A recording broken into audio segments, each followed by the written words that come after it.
हरे कृष्णा। गुरवे गौरचन्द्राय राधिकावै तदालये कृष्णाय कृष्णभक्ताय तद्भक्ताय नमो नमः। वन्देऽहं श्रीगुरौ श्रीयुतपदकमलं श्रीगुरुन् वैष्णवांश्च श्रीरूपं साग्रजातं सहगण रघुनाथान्वितं तं सजीवं साद्वैतं सावधूतं परिजनसहितं कृष्णचैतन्यदेवं श्रीराधाकृष्णपादान् सहगण ललिता श्रीविशाखान्वितांश्च नमो ॐ विष्णुपदाय कृष्णप्रेष्ठाय भूतले श्रीमते भक्तिवेदान्त स्वामिनिति नामिने। नमस्ते सारस्वते देवे गौरवाणी प्रचारिणे निर्विशेषशून्यवादी पाश्चात्यदेशतारिणे। आजनुलम्बित भुजौ कनकावदातौ संकीर्तनैकपितरौ कमलायताक्षौ विश्वम्भरौ द्विजवरौ जुगधर्मपालौ वन्दे जगत्प्रियकरौ करुणावतारौ। जय श्री कृष्ण चैतन्य प्रभु नित्यानंद श्री अद्वैत गदाधर श्रीवासदि श्री गौर भक्तबिंद। हरे कृष्णा कृष्ण कृष्ण हरे हरे, हरे राम राम राम हरे हरे। ओम नमो भगवते वासुदेवाय, ओम नमो भगवते वासुदेवाय, ओम नमो भगवते वासुदेवाय। नारायणं नमस्कृत्य नरं चैव नरोत्तमं देवीं सरस्वतीं व्यासं ततो जयमुदीरयेत्। तमादिदेवं करुणानिधानं तमालवर्णं सुहितावतारम् अपार संसार समुद्र सेतुं भजामहे भागवत स्वरूपम्। ग्रंथराज श्रीमद् भागवत महापुराण षष्ठ स्कंध अष्टम अध्याय आज के द्वितीय क्लासेर प्रसंग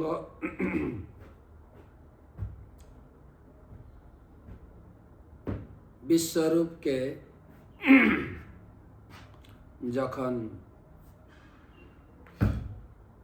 পুরোহিতরা তাদের যজ্ঞে নিযুক্ত করেছিলেন, সেই নারায়ণ কবচ স্তোত্র দ্বারা ইন্দ্রকে শক্তি প্রদান করেছিলেন এবং অসুরদের পরাভূত করেছিলেন। আগের অধ্যায়ে আলোচনা প্রসঙ্গে পরীক্ষিত মহারাজ জানতে চাইলেন সেই নারায়ণ কবচ মন্ত্রটা কি, কিভাবেই বা তিনি অসুরদের পরাভূত করতে শক্তি লাভ করেছিলেন এবং নিজেও সুরক্ষা কবচ লাভ করেছিলেন। পরীক্ষিত মহারাজ সেটা জানতে চাইলে সুখদেব গোস্বামী বললেন, আমি সেই সম্বন্ধে বর্ণনা করব, একাগ্র চিত্তে আপনি শ্রবণ করুন। তারপরে এখন সেই মন্ত্র সম্বন্ধে আলোচনা করা হচ্ছে। তো আলোচনা শুরু করার আগে গুরুদেবের চরণে প্রণাম নিবেদন করে তার অহেতুকী কৃপা আশীর্বাদ প্রার্থনা করি। नमो ओं विष्णुपादाय कृष्णप्रेष्ठाय भूतले শ্রীমতে জয় পতাকা স্বামী নীতি নামিনে নম আচার্য পাদায় নিতাই কৃপা প্রদায়িনে গৌরকথা ধামদায় নগর গ্রাম তারিণে। আলোচনা চতুর্থ শ্লোক থেকে 4, 5, 6 তিনটা একসঙ্গে প্রভুপাদ অনুবাদ লিখেছেন। শ্রী বিশ্বরূপ উবাচ ধৌতাঙ্ঘ্রি পাণিরাচম্য সপবিত্র উদন্মুখঃ কিতসাঙ্গ্যকরন্যাস মন্ত্রাভ্যাম বাগ্যতঃ শুচিঃ নারায়ণ পরম বর্ম সন্নহেত ভয় আগতে পাদয়োর্জানুরো নরুব উদরে হৃদয় থোরসি মুখে শিরস্যানুপূর্বাদঙ্কারাদীনি বিন্যসেত ওম নমো নারায়ণায়েতি বিপর্যয় মথা পিবা। বিশ্বরূপযুবাচ ধৌতাঙ্ঘ্রি পাণিরাচম্য সপবিত্র উদন্মুখঃ কিতসাঙ্গ্যকরন্যাস মন্ত্রাভ্যাম বাগ্যত শুচিঃ নারায়ণ পরম বর্ম সন্নহেত ভয় আগতে পাদয়োর্জানুরো বরোদরে হৃদয়থোরসি মুখে শিরস্যানুপূর্বাদঙ্কারাদীনি বিন্যসেত ওম নমো নারায়ণেতি বিপর্যয় মথা পিবা। অনুবাদ: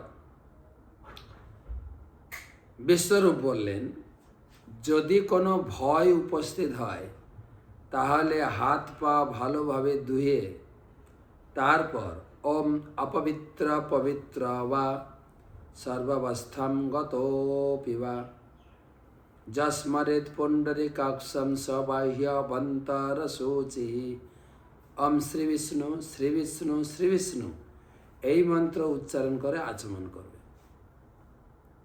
তো প্রথমে কোনো কিছু করার আগে এই মন্ত্র উচ্চারণ করে নিজেকে পবিত্র হতে হয়। আপনি পূজা পাঠ করুন বা আপনি হরিনাম জপ করবেন, মালা নিয়ে বসবেন, অথবা গায়ত্রী মন্ত্র, যারা ব্রাহ্মণ দীক্ষিত গায়ত্রী মন্ত্র জপ করবেন, সবার জন্য হাতে জল নিয়ে, এমনকি আপনি স্নান করলেও, স্নান তো করবেন জলে, ওটা যে বাহ্যিক স্নান, মন্ত্র স্নান, অন্তর স্নান করতে গেলে ভগবানের এই মন্ত্র উচ্চারণ করতে হবে। ওম অপবিত্র পবিত্র বা, আমি পবিত্র থাকি অপবিত্র থাকি, সর্বাবস্থা গতবে, যে কোনো অবস্থায় আমি থাকি না কেন, যস্মরেৎ পুণ্ডরীকাক্ষ, সব সেই পুণ্ডরীকাক্ষ ভগবান বিষ্ণুকে স্মরণ করলে বাহ্য অভ্যন্তর দুই দিক থেকে শুচি হয়ে যায়। এই হাতে জল নিয়ে এই মন্ত্র বলে মাথাতে ছড়িয়ে দিয়ে ওম শ্রী বিষ্ণু শ্রী বিষ্ণু শ্রী বিষ্ণু এই মন্ত্র উচ্চারণ করতে হয়, আচমন মন্ত্র। তারপর কুশ গ্রহণ করে উত্তর মুখে মৌন অবলম্বন পূর্বক বসে শুদ্ধভাবে অষ্টাক্ষর, অষ্ট অক্ষর মানে 8টি অক্ষরের মন্ত্রের দ্বারা দেহের 8টি অঙ্গে করন্যাস করবে এবং 12 অক্ষর মন্ত্রের দ্বারা করন্যাস করে নারায়ণ কবচের দ্বারা নিম্নোক্ত ভাবে নিজেকে বন্ধন করবে। মন্ত্র করন্যাস, সেই অঙ্গগুলো স্পর্শ করে আপনার মন্ত্র বলতে হবে। করন্যাস প্রথমে অষ্টাক্ষর মন্ত্র, 8টা অক্ষরের মন্ত্র। কি সেটা? ওম নমো নারায়ণায়। এটা হচ্ছে অষ্টাক্ষর মন্ত্র দ্বারা আপনার 8টি অঙ্গ করন্যাস করবে। কি কি দিয়েছেন এখানে? পদোদ্দয়, জানুদ্দয়, উরুদ্দয়, হৃদয়, উদর, বক্ষস্থল, মুখ ও মস্তক যথাক্রমে স্পর্শ করবে। তারপরে বিপরীতভাবে ইয় থেকে ওম পর্যন্ত বর্ণসমূহ পা থেকে মাথা পর্যন্ত সংহার নাশ করে পুনরায় ওম থেকে ইয় পর্যন্ত, মানে ওম নারায়ণ, ওম নম নারায়ণ, এটা হচ্ছে সোজা মন্ত্র। আবার পিছন থেকে অন্ত্যেস্তর থেকে ধীরে ধীরে এই এক একটা অক্ষর দিয়ে বর্ণ সকল মাথা থেকে পা পর্যন্ত ক্রমে উৎপত্তি নাশ করবে। এইভাবে উৎপত্তি নাশ এবং সংহার নাশ করা করন্যাস। করন্যাসম তথা কোর্জাত দ্বাদশাক্ষর বিদ্যয়া প্রণবাদি জকারান্ত্যম অঙ্গুলঙ্গুষ্ঠ পূর্বসু। করন্যাসম ততো কোর্জাত দ্বাদশাক্ষর বিদ্যয়া প্রণবাদি জকারান্ত্যম অঙ্গুলঙ্গুষ্ঠ পূর্বসু। এ 8 অক্ষরের মন্ত্র দিয়ে করন্যাস হয়ে গেল। এবারে দ্বাদশ কি বলে, দ্বাদশ অক্ষরের মন্ত্র, 8 অক্ষর ওং নমঃ নারায়ণায়। এবারে দ্বাদশ অক্ষর মন্ত্র কি? ওং নমো ভগবতে বাসুদেবায়। এই দ্বাদশ অক্ষর মন্ত্র করন্যাস করবে। এই মন্ত্রের এক একটি অক্ষর প্রণবযুক্ত, প্রণবযুক্ত ওং লাগাতো, প্রণবযুক্ত ডান হাতের তর্জনী থেকে শুরু করে বাম হাতের তর্জনী পর্যন্ত এই 8টা আঙুলে 8টি বর্ণ ন্যাস করবে। তারপর অবশিষ্ট 4টি অক্ষর 2 হাতের অঙ্গুষ্ঠের 2টি পূর্বে ন্যাস করবে। এগুলো ব্রাহ্মণদের করন্যাস আমাদের পূজা পার্বণে করায় দেখি করন্যাস। এমনকি আমাদের গীতা জয়ন্তীতে গীতা পাঠের সময় ওইসব করন্যাস করা হয়। আমি কালকে আপনাদের বলেছিলাম কুরুক্ষেত্র দর্শন সম্বন্ধে আপনাদের কিছু শোনাবো, সেই সম্বন্ধে একটু বলি। আমরা এখন চণ্ডীগড়ে আছি। চণ্ডীগড়, এখানে আমাদের সকাল থেকে বিভিন্ন অনুষ্ঠান, মন্দিরে ভাগবত পাঠ এবং আজকে সীতা নবমী সম্বন্ধে ভগবান রামচন্দ্রের পত্নী সীতা দেবীর আবির্ভাব তিথি এতদ অঞ্চলে খুব আড়ম্বর সহকারে পালিত হয়। দেখলাম বিশাল আকারে অনুষ্ঠান। সীতা দেবীকে বলা হয় ভূমিজ, তিনি ভূমি থেকে উৎপন্ন হয়েছেন। আমাদের জনক মহারাজ তার সোনার নাঙ্গল দিয়ে ভূমি নাঙ্গল করতে করতে সেই সীতা দেবীকে প্রাপ্ত হয়েছিলেন। আর সেই জনক মহারাজের বাড়িতে বিশাল উৎসব, জনকপুরী। আর সেখান থেকে ভগবান সীতা দেবীর স্বয়ম্বর সভাতে পানি গ্রহণ করে সীতা দেবীকে নিয়ে এসেছিলেন অযোধ্যায়। আর এখানে এসে মা কৌশল্যা পুত্রবধূকে বরণ করতে গিয়ে তিনি বিশাল কনক ভবন দান করেছিলেন। এসব স্মৃতি অনেক দেখা যায়। এবং সেই সীতা দেবীর মহান চরিত্র, ত্যাগ। ভগবান রামচন্দ্রের যখন বনবাস হলো, তিনি ছিলেন রাজকন্যা, রাজবধূ, তথাপি রাজ ঐশ্বর্য ভোগ বিলাস পরিত্যাগ করে ভগবান রামচন্দ্রের সঙ্গে তিনি বনবাসে ভগবান রামচন্দ্রের সাথী হয়েছিলেন। বনবাস দুঃখের অনেক কথা। ভগবান রামচন্দ্রের সেই ভূমি শয়ন, 14 বছর সেই তপস্যার জীবন, তারপরে আবার রাক্ষসরাজ রাবণ সীতাকে হরণ করলেন সেই শ্রীলঙ্কাতে, অশোক বাটিকাতে তিনি অবস্থান করেছিলেন। এবং তারপরে হনুমান সেই সীতা দেবীর সন্ধান ভগবান রামচন্দ্রের কাছে পৌঁছালেন এবং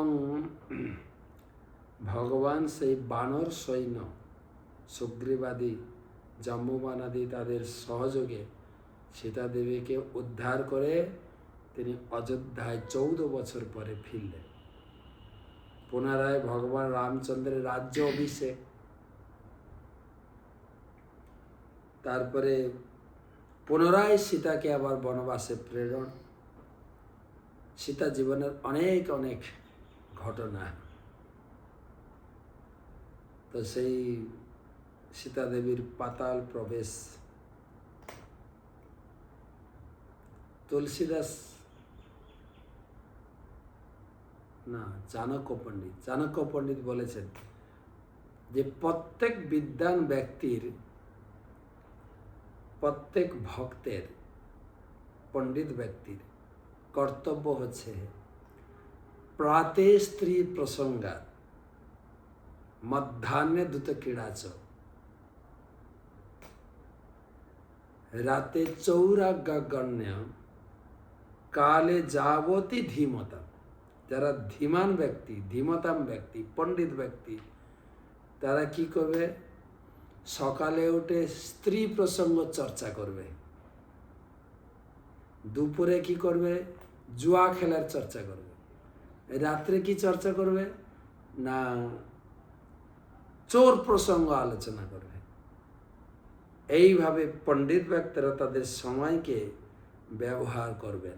সকালে স্ত্রী প্রসঙ্গ, দুপুরে জুয়া খেলা, আর রাত্রে চৌরাগ্যগণ্য প্রবচন, কালে যাবতে ধীমত। এইভাবে তারা সময়কে সদ্ব্যবহার করবেন। তিনি কৌতুকভাবে এটা বলতে চাইছেন, স্ত্রী প্রসঙ্গাত মানে রামায়ণ, সীতা দেবীর জীবনের চরিত্রে যা যা ঘটেছে সেইটা সকলের জানা উচিত। তার ত্যাগ, প্রভু রামচন্দ্রের প্রতি তার যে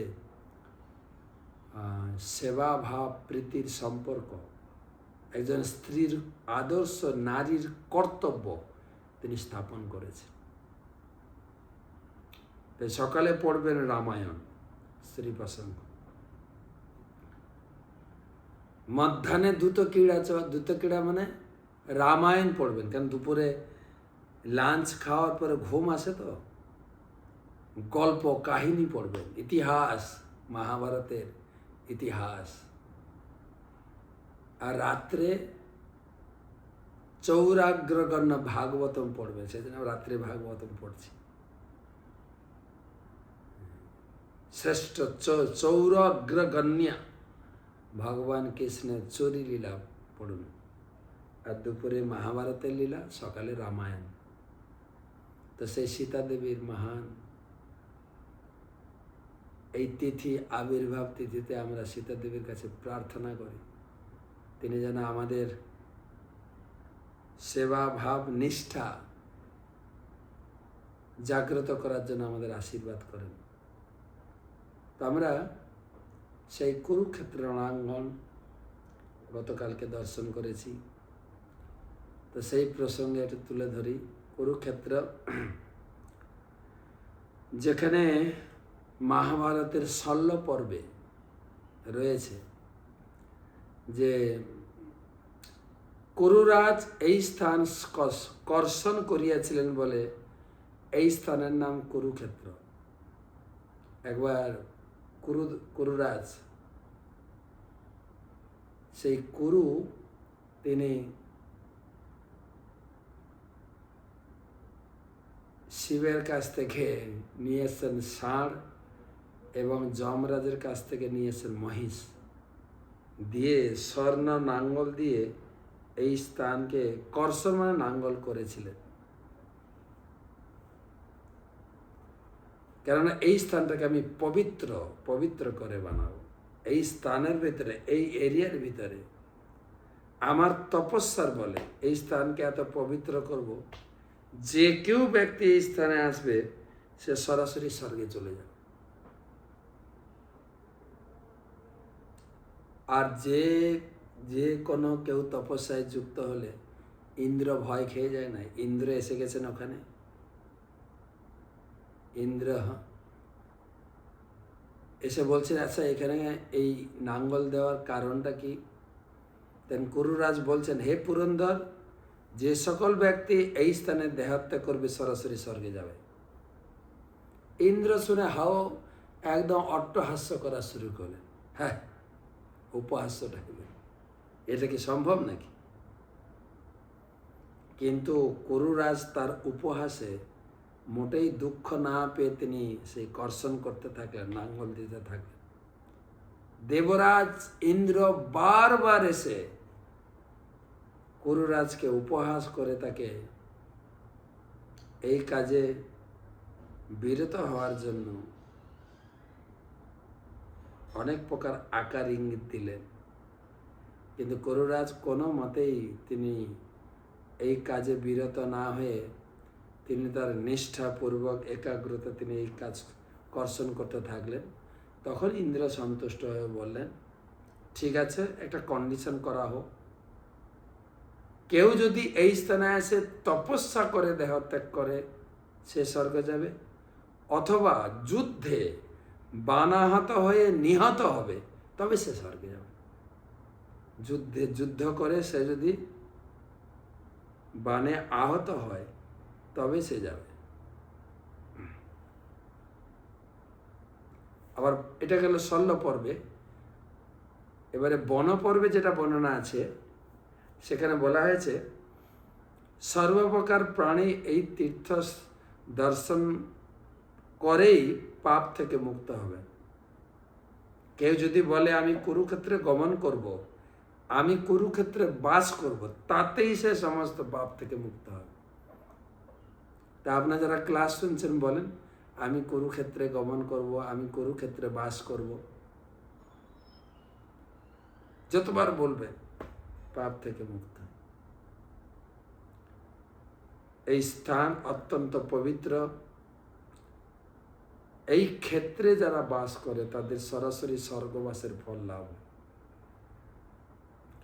ভগবান কৃষ্ণ এই কুরুক্ষেত্রের মাহাত্ম্য জগতে প্রকটিত করার জন্য সারা বিশ্বের মহান মহান রাজন্যবর্গকে এইখানে আহ্বান করে, যুদ্ধ করে, বানাহত করে তিনি ঊর্ধ্বগতি প্রাপ্ত করিয়েছে। ভগবদ্গীতার প্রথম শ্লোকে আমরা পাই, ধর্মক্ষেত্রে কুরুক্ষেত্র, সেই কুরুক্ষেত্র ভূমি। যদিও কেউ কেউ বলে, কোনো কি বলা যায়, তথাকথিত ধার্মিক ব্যক্তি বলে গেছেন কুরুক্ষেত্র বলে আলাদা জায়গা নেই, এই দেহটাই হচ্ছে কুরুক্ষেত্র, পঞ্চ ইন্দ্রিয় হচ্ছে পঞ্চপাণ্ডব। এগুলো ভুল ধারণা। কুরুক্ষেত্র ভূমি এখনো রয়েছে, দর্শন করে এলাম, বা আমি ইউটিউব তৈরি করেছি, পাঠানো হয়েছে কিনা জানি না, আপনারা পেয়েছেন কিনা। তবে সেই জায়গার চিত্র, কোন জায়গায় ভগবান দাঁড়িয়ে ভগবান অর্জুনকে গীতার জ্ঞান দিয়েছিলেন, সেই এক্স্যাক্টলি জ্যোতিষ্বর সেই জায়গায় এখনো আছে। বিশাল মহির ও বটবৃক্ষ, আর গাছটাকে দেখলেই মনে হয় সিদ্ধ বটবৃক্ষ। কিভাবে একদম মাথা নত করে দাঁড়িয়ে আছেন, চারিদিকে তার শাখা প্রশাখা বিস্তার করে। বট গাছের ঝুরি নামে না, ঝুরিগুলো নেমে এত সুন্দর গাছটাকে লাগে দেখতে, চারিদিকে বাঁধানো আছে। এবং সেই গাছ প্রত্যেকের মনোবাসনা পূর্ণকারী। প্রতিদিন হাজার হাজার মানুষ আসছেন সেই বট গাছের কাছে, মানসিক করছেন। সব মানসিক সে দড়ি সব ঝুলানো আছে। আর ভগবান এই কুরুক্ষেত্র কথাটির আগে ধর্মক্ষেত্র। কুরুক্ষেত্রে যুদ্ধ রচনা করে তিনি অধর্মকে উৎপাটন করে ধর্ম প্রতিষ্ঠা করেছেন। শিল প্রভুপাদ গীতার প্রথম শ্লোকের তাৎপর্যে এই কথা লিখেছেন। যেরকম কৃষক ধান ক্ষেত থেকে আগাছাগুলিকে তুলে দিয়ে ধান ক্ষেতকে রক্ষা করেন, ঠিক সেই রকম ভগবান কৃষ্ণ সমস্ত রাজন্যবর্গকে এখানে একত্রিত করে অধার্মিক আগাছা উৎপাটিত করে ধর্ম প্রতিষ্ঠা করেছিলেন। যুধিষ্ঠিরকে রাজা বলে ঘোষণা করেছিলেন সেই কুরুক্ষেত্র ভূমি। সেই কুরুক্ষেত্র ভূমি অনেক বিস্তৃত, অনেক বড়। এখানে যিনি আমাদের কুরুক্ষেত্রের মহিমা শোনাচ্ছিলেন তিনি বলছিলেন যে এটা প্রায় 300 কিলোমিটার বিস্তৃত। এদিকে পানিপথ থেকে আর ওইদিকে পশ্চিম দিকে আপনার হিসার পর্যন্ত বিস্তৃত ভূমি, যেখানে কৌরব পাণ্ডবদের ক্যাম্প এবং যুদ্ধক্ষেত্র এরিয়া ছিল। প্রত্যেকে সেই ক্যাম্পে বাস করতেন, আপন আপন ক্যাম্পে। যুদ্ধের পরে সবাই সৌহার্দ্যপূর্ণ ভ্রাতৃভাবে ঐক্যবদ্ধ থাকতেন, আর দিনের বেলা শঙ্খ বাদন করে একদম মরিয়া হয়ে যুদ্ধ করতেন। শাস্ত্রে বলা হয়েছে যেরকম একটা গাইকে প্রাপ্ত হওয়ার জন্য 2 ষাঁড় লড়াই করে, ঠিক সেরকম এখানে ক্ষত্রিয় ধর্মের তেজ প্রদর্শন করে প্রত্যেক ক্ষত্রিয় তাদের যুদ্ধে জিতে নেবেন সেই রাজ্যকে, সেই রকম ইচ্ছা প্রকটিত করে যুদ্ধ করেছিলেন। তবুও দেখা যায় যে পঞ্চ পাণ্ডবরা সেরকম যুদ্ধের লড়াকু হিসাবে দেখা যায় না। যুদ্ধ তো করেছেন কৌরবরা, এবং ভগবান তাদের সম্মানও প্রদর্শন করেছেন। যেখানে দেখা যায় ভগবান কৃষ্ণ 18 অধ্যায়ে জ্ঞান অর্জুনকে প্রদান করলেন। সেই জ্যোতিষ্বর, সেই মূল জায়গাটায় আমরা গেছিলাম,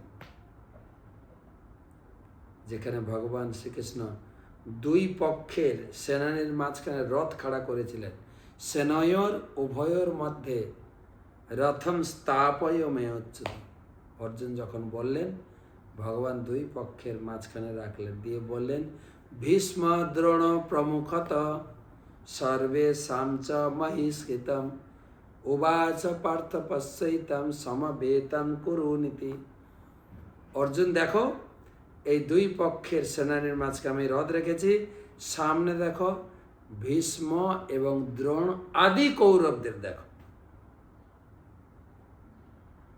আর অর্জুন সেই ভীষ্ম দ্রোণ তথা নিজের আত্মীয় স্বজন, শ্বশুর শালক ভাই পিতৃব্য আত্মীয় স্বজন মিত্র সবাইকে দেখে তিনি মুহ্যমান হয়ে পড়লেন।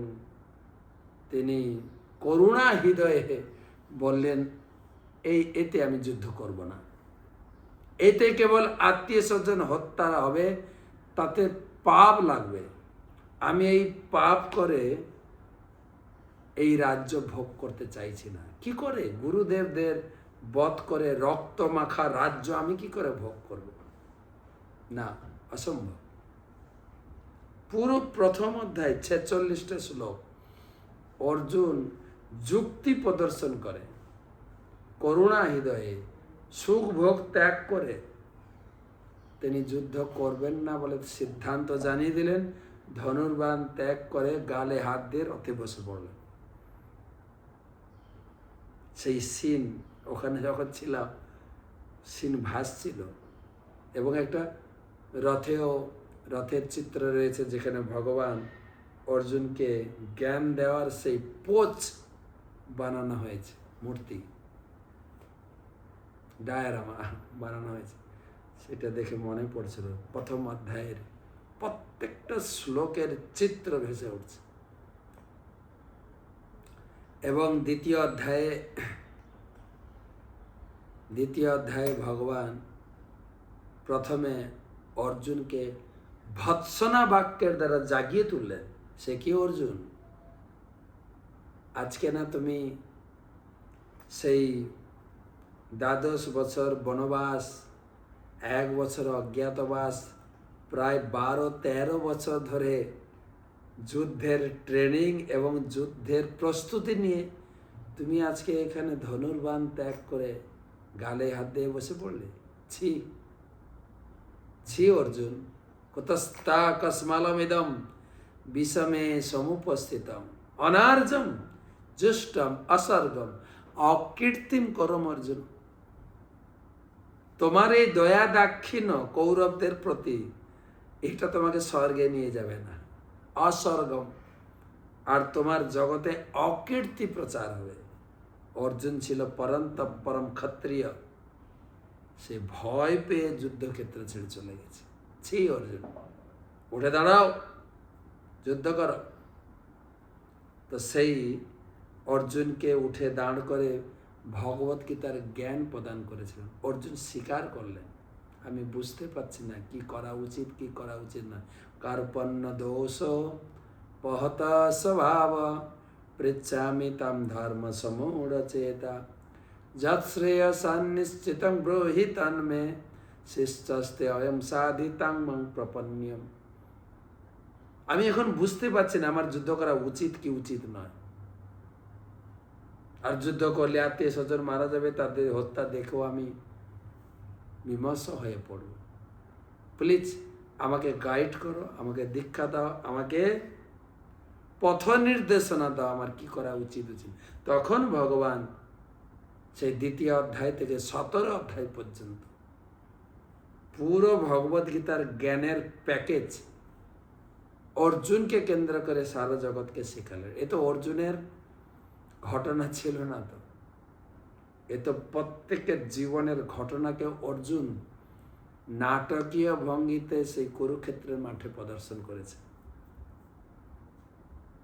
17 অধ্যায় জ্ঞান দেওয়ার পরে 18 অধ্যায় পুরো জ্ঞানের পুনরাবৃত্তি করার পর ভগবান জিজ্ঞেস করলেন, অর্জুন, তুমি কি একাগ্র চিত্তে গীতার জ্ঞান শ্রবণ করেছ? যদি না শ্রবণ করে থাকো বলো, আরেকবার বলবো। অর্জুন বললেন, কৃষ্ণ, নষ্টম স্মৃতির্লব্ধা তৎপ্রসাদ মায়াচ্যুত স্থিতস্মি গত সন্দেহ করিষ্যে বচন। না, আমি একাগ্র চিত্তে গীতা শ্রবণ করেছি।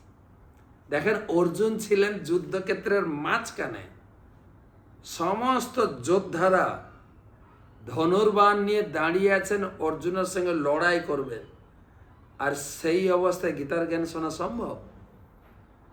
অর্জুনকে দিয়ে ভগবান শিক্ষা দিলেন, তুমিও কুরুক্ষেত্রের মাঠে দাঁড়িয়ে আছো, কিন্তু তোমার সংসারটা একটা জাজ্জল্য কুরুক্ষেত্র। সুযোগ পেলেই তোমার আত্মীয় স্বজন, পাড়া পড়োশি, পরিবারের লোক তোমাকে জবাই করবে। এটা একটা কুরুক্ষেত্র। কুরুক্ষেত্রের মাঠে বসে তুমি গীতার জ্ঞান শুনে নাও। সেজন্য ভগবান গীতার জ্ঞান দিয়েছেন কুরুক্ষেত্রের মাঠে। এটা অর্জুনের কুরুক্ষেত্র ছিল না, আমাদের কুরুক্ষেত্র। এই সংসারটা হচ্ছে একটা কুরুক্ষেত্র। আর এখন তো আমরা বুঝতে পারছি না ভোট চলছে কুরুক্ষেত্র কিনা, বলেন তো কি চলছে এখন পশ্চিমবঙ্গে? কুরুক্ষেত্রের রণ। আর কিছু মিডিয়া লোক ওটাকে ফায়দা তোলার জন্য ফুলিয়ে ফাঁপিয়ে বলছে। আর আমরা যারা একটু ইউটিউব দেখি বা সংবাদ দেখতে ভালোবাসি, ওইগুলো নিয়ে আমাদেরও টেনশন আর বিপি বাড়ছে, কোন দল জিতবে। কুরুক্ষেত্র রণাঙ্গন। তো কিন্তু ঘটনাটা হলো, এই গীতার জ্ঞান দেওয়ার পরেও অর্জুন তো স্বীকার করলেন আমি যুদ্ধ করব, কিন্তু ভগবান দেখছেন প্রথমে ভীষ্মদেব শঙ্খবাদন করলেন, শঙ্খনাদ ও বিনোদ্যচ্ছে, গীতাতে বলা হয়েছে। প্রতাপবান সে ভীষ্মদেব শঙ্খবাদন করলেন, কৌরবদের সবাই শঙ্খবাদন করলেন, পাণ্ডবদের শঙ্খবাদন হয়ে গেল, যুদ্ধ শুরু। এবং দেখছেন অর্জুন ঠিক মতো যুদ্ধ করছে না। ভগবান বলে, সে কি গো, 18 অধ্যায় গীতা শোনানোর পরেও তোমার মোহ কাটছে না? তুমি তো বললে যুদ্ধ করবে। ভগবান তখন পাণ্ডব পক্ষের 2টো উইকেট ফেলেছিলেন। একটা আছে অর্জুনের পুত্র অভিমন্যু, দ্বিতীয় আছে ভীমের পুত্র কি নাম যেন, ঘটোৎকচ। এই দুজনকে বধ করার ফলে ভগবানের প্ল্যান, পরিকল্পনা, যেই মারা গেল অর্জুন আর ভীম মরিয়া হয়ে যুদ্ধ করা শুরু করলেন। সেই স্থান যখন এগুলো চিন্তা করছিলাম, গীতার কথাগুলো গা শিহরণ দিয়ে উঠেছিল।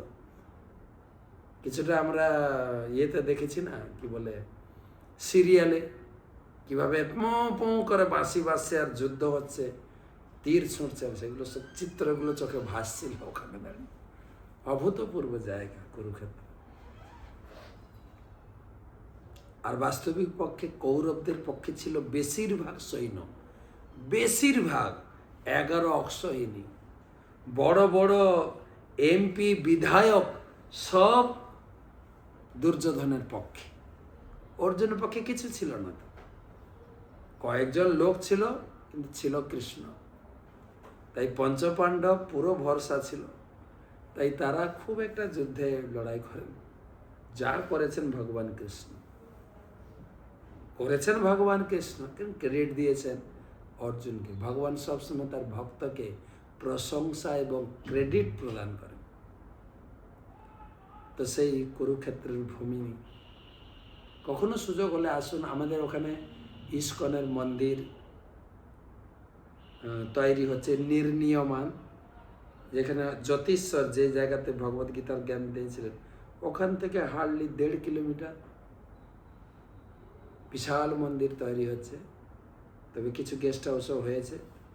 তারা সর্বপ্রকার যত্ন প্রদান করেন। যারা কুরুক্ষেত্রে যাবেন, ইস্কনের সঙ্গে যোগাযোগ করেন বা আমার সঙ্গে যোগাযোগ করবেন, আমি নাম্বার দিয়ে দেবো। তো তারা সেখানে প্রসাদ পাবেন, দেখবেন, ঘুরবেন, 1-2 রাত অবস্থান করবেন।